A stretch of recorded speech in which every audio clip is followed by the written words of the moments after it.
Test, test, test. Hello.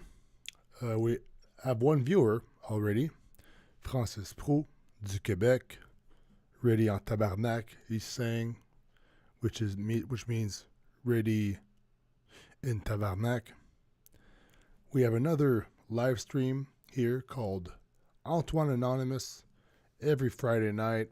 I'm going to do it. I've been doing it 30 minutes late today, but better late than never, right?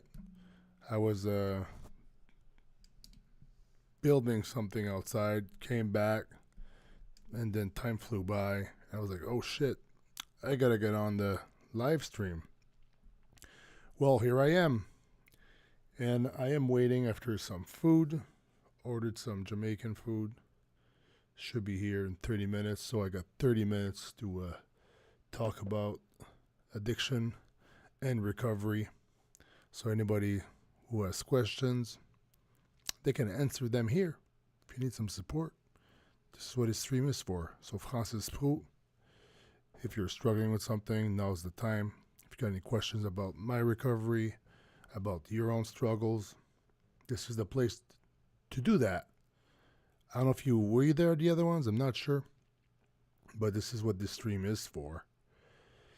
And Francis, the reason why I'm speaking English, obviously, is because most of my viewers are English speaking. So, unless you're the only person here, I'm going to speak English. So, today, let me pull up some material to read. Just 1 second. Gonna try something here. Let's see if ChatGPT knows the just for today.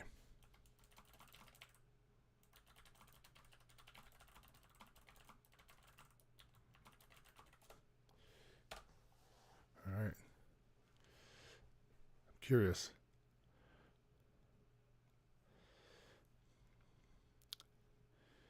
No problem, brother. Wow. Let's see if he's right. This is so funny. 1 sec. I think ChatGPT knows about the reading I want to read. I'm just going to try to confirm here if that's what it is. No way. ChatGPT did it. Okay. Let me try something here. Okay, that's cool. I've got to try to put it on the screen, actually. I should have done this before, but actually I'm going to try to get another one. Narcotics Anonymous just for today. Boing. Aha. Wow. That's right here.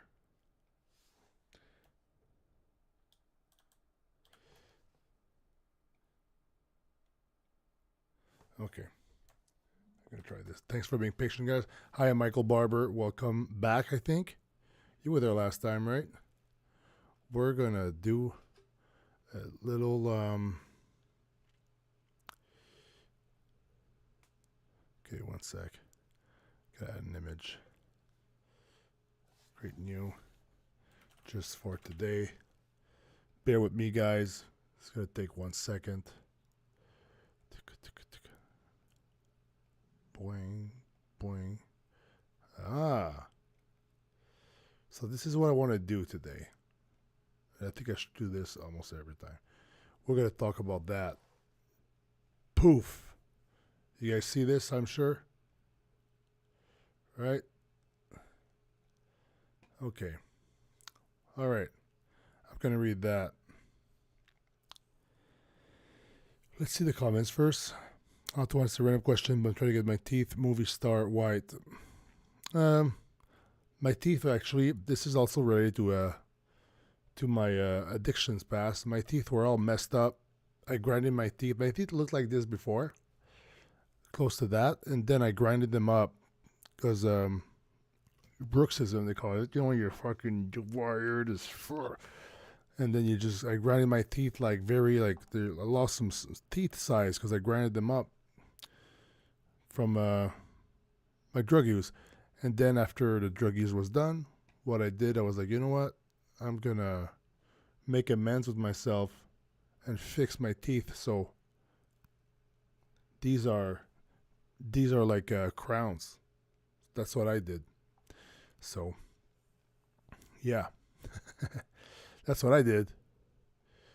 But all right, let's read this just for today meditation, and then I will talk about it as I read it.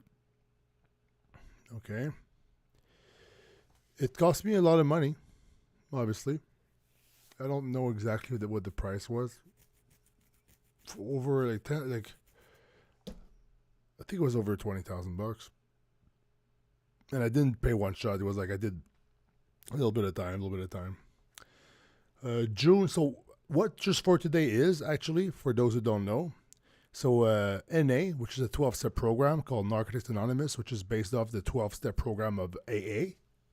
You know, they have this daily reflections book where every day there's daily meditation, aka daily reflection, which you read it and then you kind of reflect on it, and yeah, it makes you think, makes you like do a little bit of introspection. Then you can share about it with the other recovering addicts, and then helps with it's like a little daily recovery thing you can do. So here we are, June 6th, today. Recovery doesn't happen overnight. Ooh, well, that's for sure. Because when you think about it, I got 4 years clean, May 28th. But I started my recovery in 2015. So that's 10 years of recovery, but only 4 years clean. So there's 6 years where I didn't really get it done. And the thing is, funny thing is that you can find the video, June 5th, 2015. I go online on my YouTube and I share about my struggle a little bit, and then I'm going to be coming back. And I thought right there and then, I did it. My drug use was done, and I nailed it right there and then, just because I decided to do it. But it's not like doing a prep for a show. It's not like that. Whatever discipline I have with bodybuilding and training and nutrition or whatever, I couldn't apply it for drug addiction. So yeah, many relapses and rehabs later, now I'm okay, but it didn't come overnight, like it says here in this reading. So it says page 164. That's from the basic text. No, that's page 164 of the little booklet itself, of the Just for Today booklet. The 12 steps of Narcotics Anonymous are a progressive recovery process established in our daily living. Basic text, page 99. So you don't get it the first try, right? Like the disease of addiction is a progressive disease. I didn't become addicted in one day. It took me like multiple bad decisions. And at some point, my bad decisions became a habit. And then my habit became an addiction. And then once it became an addiction with how I am and how obsessed I was, I couldn't stop even if I tried. Because I did try multiple times. So if it's a progressive disease, I mean, the recovery being progressive makes a lot of sense for me. And if you stop doing recovery, it regresses also. So that's the thing. Let's get right into it. After some time in recovery, we may find we are faced with what seemed like an overwhelming personal problems, angry feelings, and despair. So even though you're in recovery, after we are faced with what it seems like overwhelming personal problems, angry feelings, despair, it's like, so what it's been saying like here is that even in recovery, you're gonna have like problems, you're gonna have angry feelings, you're gonna have despair. And then it says, when we realize what's going on, we may wail, but I've been working so hard, I thought I was recovered, maybe. And that's important here. I'm going to make a little pause here. I will never be recovered. It's not how it works. I will never be recovered. I am always in a progress of in the process of recovery. That's how you stay clean, for me at least. And then I've been working so hard. It's like a little bit of entitlement there, because I worked hard. I should be getting the results I want. But no, it didn't work like that for me. So recovered, maybe not hardly. Over and over, we hear that recovery is an ongoing process and that we are never cured. Yet we sometimes believe that if we just work our steps enough, pray enough, or go to enough meetings, we'll eventually, maybe not be cured, but be something. Expectations sometimes, right? We have expectations. And I expected the journey to be easier, honestly, when I first started, that's for sure. But looking back, everything happened for a reason, and I would not change anything because I'm really happy where I am right now.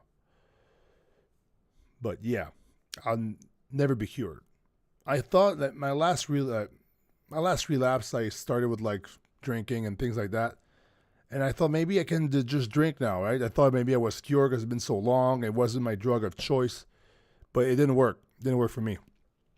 Plenty bean, my pleasure. Me being open-minded and open and honest, all this stuff is essential to my recovery. All right, second paragraph. And we are something. We're recovering from active addiction. No matter what we've dealt with through the process of the steps, there will always be more.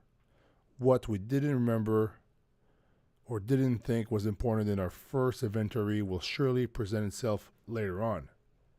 Again and again, we'll turn to the process of the steps to deal with what's bothering us. So when they say the steps, it's like the whole program, right? Because it's a 12-step program. But it's not a 12-step program where you do step 1 all the way through 12, like an exam at school, and then you're done. You're good, right? It's not what it is. It's like a program you do every day. It's like you have a training program. You don't just do it one time, and then the program's done. Oh, I've done the 5-day split. My training program is done. No. Every day, every week, you're going to work out. You're going to train, and then you'll become in shape one day. And then if you don't do the training program, you're going to get out of shape again. It's the same thing with the recovery. If I don't do the program every day, I'm going to get out of shape spiritually, and the chances of me relapsing are much higher. So let's keep that in mind. When they say the steps, it's actually the recovery program that they're talking about. And let's keep going. The more we use this process, the more we'll trust it, for we can see the results. And for me right now, I fully trust the process. Obviously, the results are, I'm clean for 4 years. I have a wife. I have a beautiful son. I have a home. I have like relationships with my family, relationships with my friends. I don't owe money to anybody. I don't feel guilty about anything.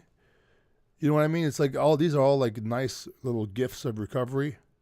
Some of them way bigger than the other, like my family and stuff, right?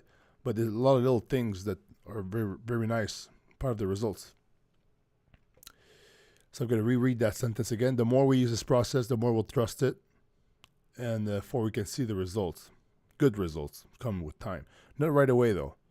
There were some results right away, but I didn't really feel these results right away because there's a lot of like guilt, shame, and anger and hate, self-hate that came right after all these crazy times of using drugs and benders and things like that. Lots of guilt. Oh, my food's in there in 3 minutes. I'm gonna run out the door in a second, grab it, and come back and finish this.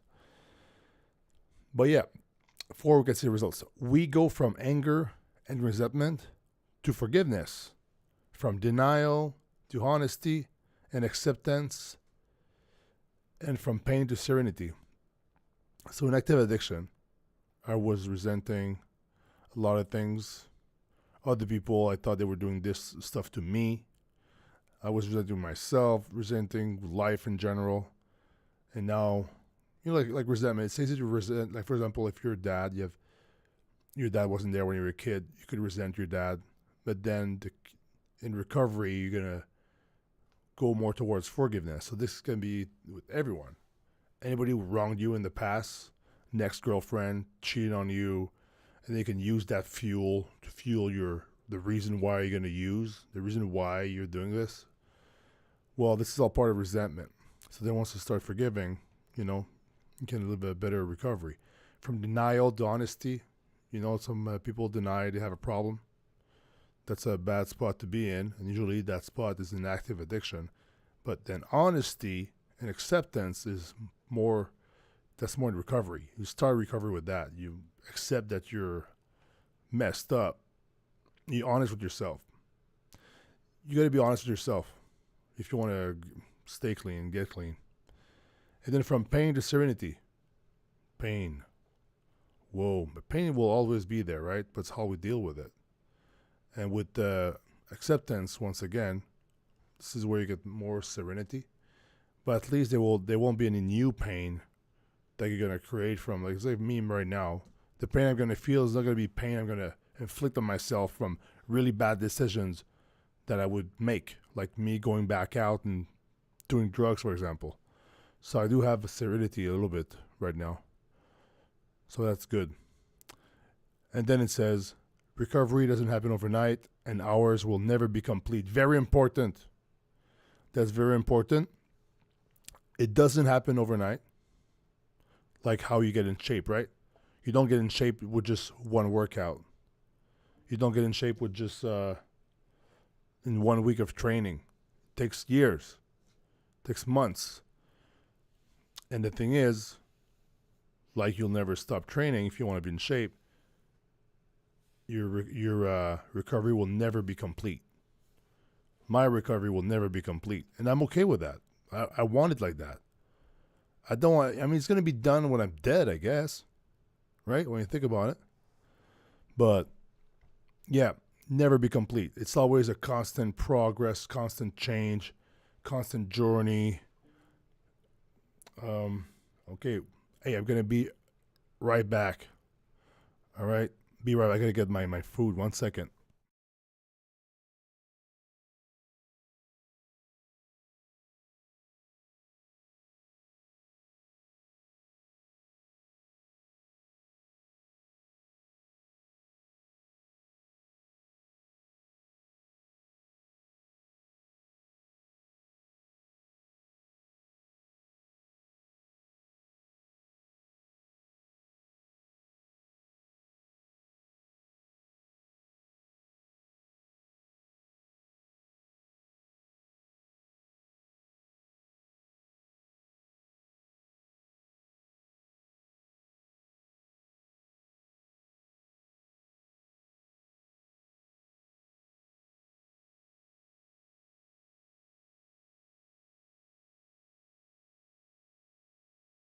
I'm back. We lost 2 viewers. No. Hopefully they don't go out and relapse. Okay, so I was saying that recovery doesn't happen overnight, and ours will never be complete. But then again, each day brings new healing and the hope for more tomorrow. That's cool. That's kind of how faith works, right? Hope and faith, kind of the same thing, little bit. One can be tied with the other one. But I know that if I keep doing my recovery, I'm going to get the best results from myself. And that gives me hope. I know the best will happen for me. Even if bad stuff happens, it's like it will still be the best case scenario for me because I'm not going to make it worse for myself. I know for a fact that if I stay clean, I know, even if I don't see it right now, I know I'm going to have the best case scenario for myself, which is called faith. If you believe something from that you can't see, right? That's faith. But like, I believe my life will be the best if I don't do drugs. Faith. And then it says here at the end, kind of a recap of the reading. just for today, I will do what I can for my recovery today and maintain hope in the ongoing process of recovery. So I do trust the process. Obviously, it led me here. And the other process of me doing drugs, it led me down pretty low, very low, at the bottom, rock bottom. So this is why I like this reading today. I like these readings. They're good. So anybody have any questions about that? Are you like expecting to like get better right away? Sometimes that's why I would happen like that. I would be in rehab, and then I would have like 3 weeks clean, and then I want my ex-girlfriend to be happy again and just proud of me and just like, hey, I'm good now. Like, come on, can everybody just trust me? After I've lied and cheated everyone, like, just trust me now. I'm good. I'm back normal. It's like I wanted the things to happen right away. Like I wanted the results, the gifts of recovery right away. It doesn't work like that. It's not because you're doing the right thing now that people are not still hurt. But that's one thing I've learned, that it took a long time to get people's trust. It took a long time to get my shit back together. But yeah, Michael Barber is saying, you're right, I've been complacent. Haven't entered the meetings or truly work on it in a while. Without getting into too much in detail, I don't use anything anymore, but I definitely see behavior. Yeah, like honestly, like I still see behavior in certain areas. Like yeah, like for example, if I'm gonna be watching a show and it's a really good show and I gotta go to bed, for example, it's like the dopamine thing of like the cliffhanger they do. That's also one. Or if a video game, I could play video games for too long. Or oh, my wife's out of town, I'm gonna go buy a nicotine vape. Have I done that? I'm not saying yes. I'm not saying no. She might be listening. But things like that. I mean, it's like this is all addict behavior that I still do. But the thing is, if you can spot it and keep it in certain places, and then you can be honest and just share about it, you're still like in control a little bit. But to do that, Michael, I'm doing meetings. I'm doing something right now that's related to recovery. You're doing something now, actually. You're actually listening about recovery. It's like a little bit of a speaker meeting, You're in the meeting right now. You're listening to the speaker in the front, which is me, I guess. So it's kind of a meeting, a little bit. So at least you're doing this. But yeah, if I was you, I'm not you, I'm me. But if I was me in your position, I need meetings. I would go back because that's me, how I work. I'm not telling you what to do, I'm just thinking what I would do. The only thing I know what to do is just to get help, honestly, with the NA meetings and stuff. I really like it. It helps me a lot. Yeah, so I had a good medallion like last Saturday. My sponsor came in. My wife was there. It was good. Shout out to my sponsor, Aaron. I should get him on the podcast. I should make like a live stream podcast and have my sponsor with me. The only thing is I don't think you would want to do it that late. So maybe I'll do a pre-recorded one or something. Pre-recorded one. I wonder if I could do a pre-recorded one and then we talk and then I pause and I explain what we're talking about.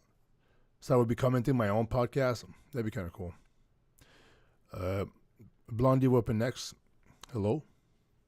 She says that she loves what I'm doing this and helping the others. Yeah.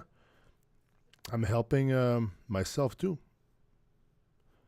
I like this saying. I've said it last week, but like we can only keep what we have by giving it away in recovery, which means I can only keep my recovery if I'm giving my recovery to other people. By doing this, for example, it's like the giving back. It's like service work. We call it service in NA, in the 12-step program. All the 12-step programs, they have service where it's like you're doing like service to the program and to the other people. Some people, they make coffee, they get early, they help place the chairs. But sometimes it's just like doing this. Sometimes people will do like outpatient programs. What's it called? I don't even know. It's called anyway, it's like, for example, some people in recovery from the program will go to prison and share about recovery in prison to like people in jail, recovering addicts in jail. So that's service. So I'm doing some type of service, right? And I'm doing it right here, right now. Or Ringland, Werix F says, hello Hall, stay strong everyone. 1 inch, 1 step, 1 punch at a time. That's right. Sometimes it feels like a fight for sure. It feels like a fight. You know what I mean? And then if I'm not training, the devil is out there somewhere in the basement, in the parking lot, in a grungy gym somewhere doing push-ups. Addiction never sleeps. The devil never takes a break. Always training. It's like you'll be good for a while doing the thing you want to do, and that's not recovery. You might use drugs for a while or drink, and you'll be fine. But you know what's happening? The devil is out there waiting for its moment. Addiction is right there, hiding in the bushes, waiting for a weak moment to really get you. And it happened to me multiple times. So it is a fight. It is a fight, but once you're winning every day, if you just keep doing the what you need to do to stay on top, you should be good. Because the thing is, the problem is you, right? I'm going to say this better. The problem is me. So the cool thing with that is that if I keep myself in check, I should be good.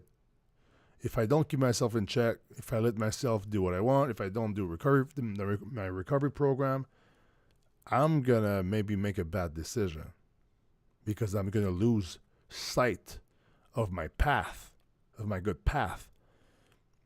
And it's pretty crazy because I would do this to myself. I would not have anybody else but me to blame. That's the crazy thing with addiction. It's like we end up like addicts. It's not really our fault, right? Like when I started doing drugs a long time ago, now, I didn't plan of being an addict. I didn't know my brain was like that. I mean, there were signs, but I didn't believe. I believe that I was different. I could control. Not me. I can control it, right? When you're, my wife texted me. I got mystery soup without her. But yeah, I had signs, but I thought that I was different.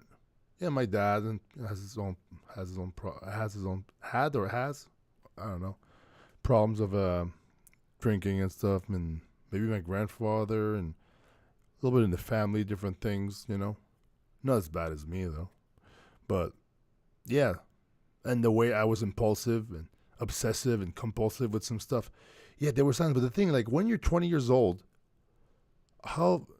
you're kind of stupid. I was.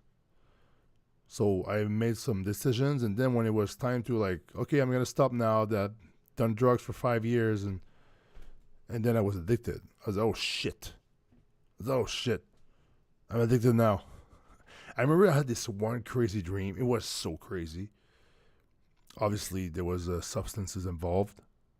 It was like I remember I wrote that dream on 3 pages, from the end, like backwards, but it was 3 dreams at the same time. Anyway, I won't get into details because it's pretty crazy. But it's pretty much like in the dream told me that I was addicted, and then at the end of the dream, I'm running up like a big corridor going up, right? And if I cross that window, if I jump through the window at the end, I'm gonna be free from addiction. So I'm running, and then somebody was chasing me in the back.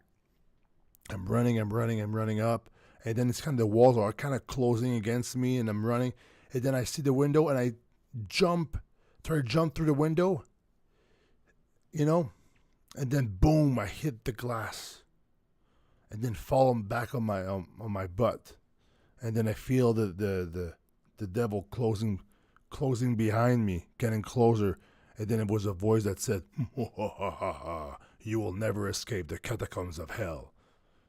So that was my dream. And then I woke up and like 9 a.m. and I woke up in the night. I was drawing stuff and I was like writing the dream, and there was like all these things on it and tell me I was addicted to drugs.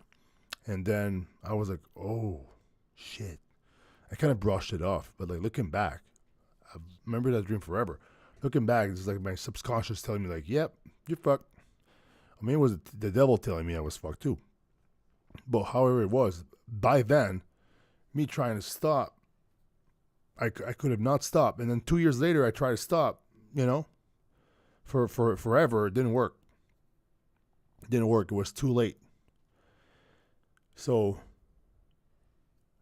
what I did is I tried, fail, tried again, fail. At some point, I didn't have a choice. Somebody told me to go to rehab, and I went because I was willing to do whatever it took, right? I was willing to do whatever it took for me to stop. I was like, this is not how I want to live. I want to go back. I wasn't proud of myself. I want to go back to bodybuilding, winning shows and stuff. And I did eventually, right? I did eventually. But I became an addict, it wasn't my fault. It was my decisions. My bad decisions led me there, but it wasn't my fault that my brain was programmed like that. Some people do drugs and they drink and like, oh, I'm tipsy. I'm good. I'm tipsy now. I better slow down and just eat a meal and go home. Me, it's like the more I took, the more I wanted to keep going. I was never satisfied. Biggest lie, right? You do drugs to feel better, and then you just keep wanting to do it. And then when you stop, you feel worse than before. It's like, whoa, what a shit deal. Biggest lie I ever told myself. I'm going to do this and I'm going to feel better. My life would be better if I do this. That's all it is. Like if I was be doing drugs, it's because I don't accept life as life right now. I want to make it better. And then once I think I'm making it better, but then at some points you got to stop or you run out or whatever it is. And then it's way worse. So wait a minute. I thought I was making my life better and now it's worse? Oh, it must be just a one-time thing. And then I tried again. Same results. And this was the beginning of the end. And then the end became the beginning of something else. My recovery. And this is where I am right now. So anybody have a question before I eat my mystery soup and close this little short stream tonight? But I'm really happy you guys came in. So if you guys have one question here, I'm gonna answer it. We've got 18 people watching. Anybody have a question or two? I'm gonna bang them out and then start eating my meal that I ordered because I don't know. I feel like I want to order some food. Oxtail, rice, and mystery soup, and plantain. Yeah, the higher power. That's a power outside of yourself that helps. There's like other people, and there's like the higher power. It's like the source of like your good decisions. When you know you're making the right choice, the altruistic choice, you're making something that's a good move, like helping somebody, like cross the street if they're old or hold the door for some old lady, it's the right choice, the right thing to do, right? Well, that feeling of knowing that's pushing you to do that, that's the higher power, right? If you're resenting old people because of something that happened, and then you don't want to fucking hold that door, and you don't, well, that's not your higher power. That's your own self-will. That's not good, right? It's not the right thing to do. So that's what I have to say on higher power tonight. But anyways, yeah, if nobody has any questions, that's good, man. It means you guys are doing good. Hope you guys enjoyed the live stream. And I will see you guys next week around 9:30, 9:30, 10, 9:30. Let's say 9:30. Peace out.